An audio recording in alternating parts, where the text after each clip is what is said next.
Today we discuss how financial planners will lose financial incentives.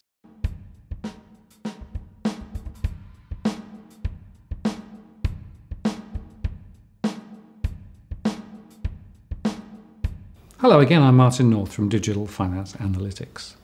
There was a very significant announcement from ANZ today, which could well have broader ramifications for the financial planning and even mortgage broking industry. In short, they said that the bank will no longer factor in sales incentives while calculating bonuses for its financial planners.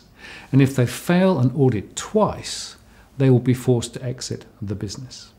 Now, this is clearly an attempt by ANZ to get on the front foot after the hearings from the Royal Commission and ahead of the impending IOOF acquisition. This was the deal that was announced in September 2017, and that IOOF would pay about $975 million for the ANZ Wealth business. And on the 24th of April, IOOF announced that it had cleared all the regulatory hurdles in acquiring OnePath's pension and investments and 4 aligned dealer groups. Speaking recently, ANZ CEO Shayne Elliott admitted that the bank had failed some of its financial advice customers, saying, "We know that it has taken too long for changes to occur, so where we see solutions, we will act. That's why we're getting on with these initiatives now."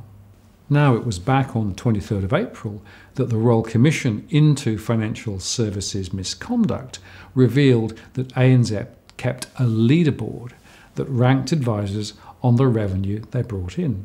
And on April the 12th, which was less than 2 weeks before the Royal Commission's questioning of ANZ's Chief Risk Officer and Head of Digital and Wealth Australia, Kylie Rickson, the bank changed its revenue-centric advisor remuneration. At that time, the bank then limited revenue-based measures to only 15% of compensation criteria and abolished the leaderboard. But now, today, ANZ has said that it's removed all sales incentives for bonuses and will only assess performance on customer satisfaction, risk and compliance standards, and the ANZ values. Moreover, to keep its advisor pool clean of inappropriate planners, ANZ is promising to move on planners if they fail an audit twice. It is also placing higher expectations on the qualifications of its advice professionals after last month the senior counsel assisting Rowena Orr revealed that only 35% of all financial advisors had completed a bachelor degree or above. Financial planners looking to work with ANZ will now need to have a relevant undergraduate degree and industry certification. And the bank said that it would push existing planners to enrol in further training by January 2019. ANZ is also promising to compensate 9,000 clients who received inappropriate advice from ANZ professional by the end of the year. And remember that last month ANZ footed a $50 million bill in compensation for its fee-for-no-service bungle for its prime access clients, also copying an enforcement undertaking from ASIC. And at the time, ASIC said the compensation program was nearing completion. And ANZ said that it already anticipates a $50 million legal cost bill stemming from the Royal Commission in the year to September. And also, in its most recent results, the cash profits from its wealth division had slid by 24% to $44 million. ANZ said this was because of a non-recurring lender's mortgage reinsurance profit share being included in the 1H17 results, strengthening of claims provisioning in 1H18, and lower new business volumes in ANZ financial planning. And the bank also announced today that it would be offering a no-cost advice review to all its financial planning customers who may have concerns about their current financial position.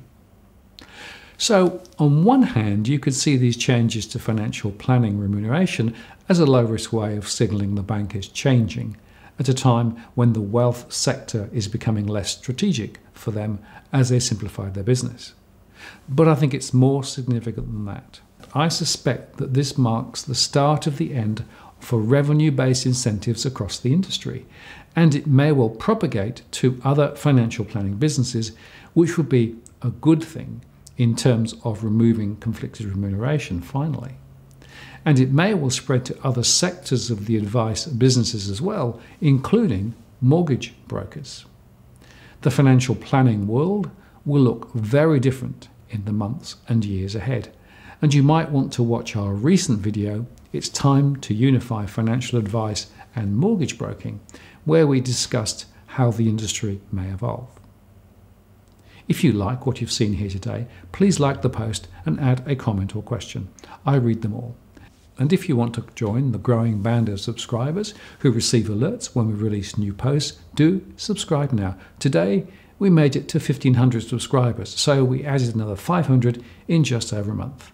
And I want to thank those who've already subscribed. I really appreciate your support and participation. I'm Martin North, the Principal Analyst at Digital Finance Analytics. Many thanks for watching, and I'll see you next time.